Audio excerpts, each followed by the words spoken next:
Hi, it's Marieta. Thanks a lot for tuning in. In this video, I'm going to talk about E2 visa source of funds. What are the legal sources of funds, especially if you are about to apply for E2 investor visa? Stick around. Coming already, if you're new to my channel, welcome. Make sure to subscribe. And let's talk about today's topic, source of funds for E2 visa applicants. If you're someone who is thinking to apply for E2 visa, investor visa, you're wondering what is the legal source of funds, stick around, make sure to watch this video till the end. So many people are actually interested in E2 visa. I'm just going to briefly give you the requirements. You have to be from treaty country. Okay, if you don't know if your country is the treaty country, simple Google E2 visa treaty country list. Number 2, you have to start business that is obviously commercial enterprise, for profit.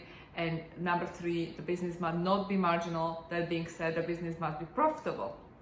Number 4, you have to invest substantial amount of capital.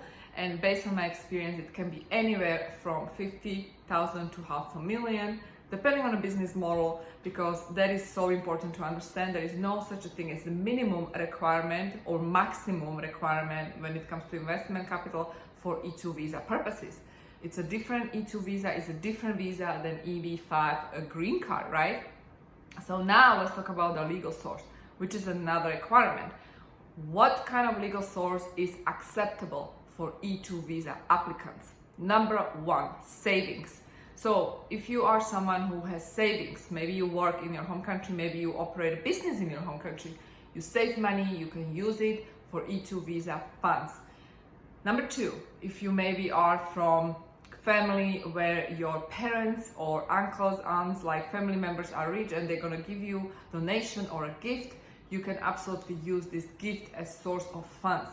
Number 3, inheritance. Maybe you inherited money and you want to use it as the legal source for E2 visa, you can absolutely do that. Number 4 is loan. Sometimes people ask me, can I get a loan? The answer to your question is you can get a loan. I recommend though that it's actually personal secure loan, because you as E2 visa investor, you need to bear the risk of investment, which is another requirement, right? So make sure with these loans that you actually establish that you are meeting this requirement. You need to bear the risk of investment. Therefore, secure loan, personal secure loan works very well. Now, when you establish the legal source of funds, right, you have to understand that one thing is to establish the legal source of funds, but then you also need to establish how the funds arrive to United States.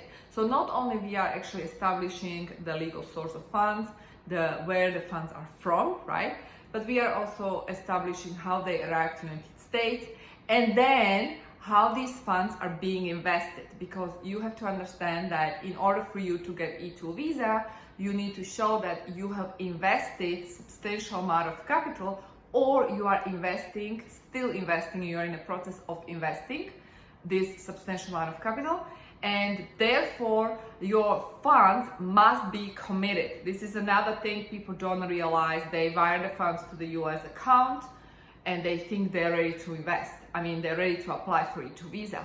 Just because you wire the funds doesn't necessarily mean that you have invested. Investing means that the funds are committed, right? And you as E2 investor is bearing the risk of investment. So that is something to consider. Just because you wire it doesn't necessarily mean it was invested. All right, if you have further questions, you're welcome to book a call with me. Link to book a consultation is below this video. Also, I do have very useful training for you guys. The link to this training you can find below. And if you're new to my channel, make sure to subscribe if you like my videos. Hit that like button and share my videos with other people, and I will talk to you soon. Have a great day. Bye-bye.